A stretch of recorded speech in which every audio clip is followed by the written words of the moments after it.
என்னன்னா இப்போ இப்போ ஒரு மெடிடேஷன்ற டேர்ம் யூஸ் பண்ணாலே அது வந்து ஒரு இந்துத்துவத்துக்கு உரியது. இந்துஸ் தான் மெஜாரிட்டி பண்றாங்க அப்படின்ற மாதிரி பேசப்படுது. இல்ல வெளியில இருந்து பாக்குறவங்க புரிஞ்சுக்கிறாங்க. மெடிடேஷன் வந்து காமனான ஒரு விஷயம் தான்ன்றது நிறைய பேருக்கு புரியல. இது இது எப்படி பாக்குறீங்க? மெடிடேஷன் வந்து ஒருத்தவங்களுடைய லைஃப்லயும் ரிலிஜியன் சார்ந்து இல்லைன்றது எப்படி புரிய வைக்கலாம்? ஆமாப்பா. இப்ப நாங்களே உலக சமாதான ஆலயம் அப்படின்னு சொல்றோம். நிறைய பேர் இந்த சமாதானம்னாவே உங்களது கிறிஸ்தவ அமைப்பா அப்படிங்கிறாங்க.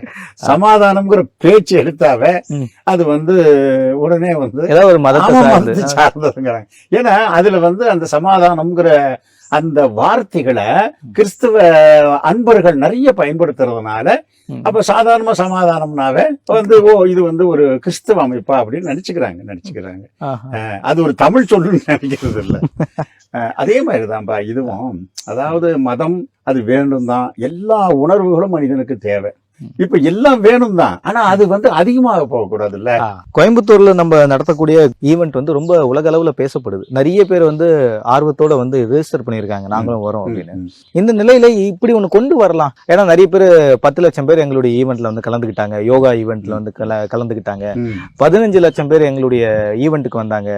இப்படி நிறைய பேர் ஆட்கள் வந்த கவுண்ட்டை காட்டிக்கிட்டு இருக்கும்போது இந்த ஒரு நிகழ்வு இது எதுக்காக கண்டக்ட் பண்ணப்பட்டது? இது எதுக்காக நீங்க கொண்டு வந்தீங்க?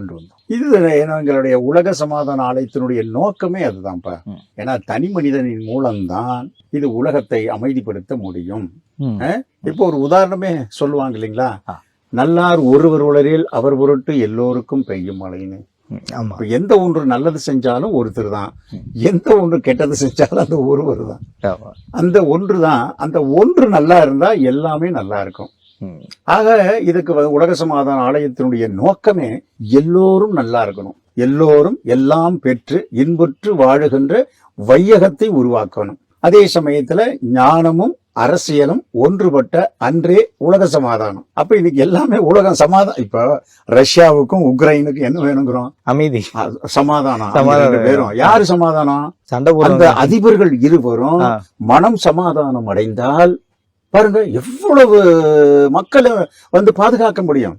மக்களை மட்டும் இல்லையே, உயிர்களை மட்டும் இல்லையே, உலக பொருட்கள் அனைத்தையும் அழிக்கிறோமே, பஞ்சபூதங்களையும் அழிக்கிறோமே போர்ல. அதனாலதான் எல்லாரும் நல்லா இருக்கணும்னு நினைக்கிறப்ப தனி மனிதனின் மூலமா இது சாத்தியம்.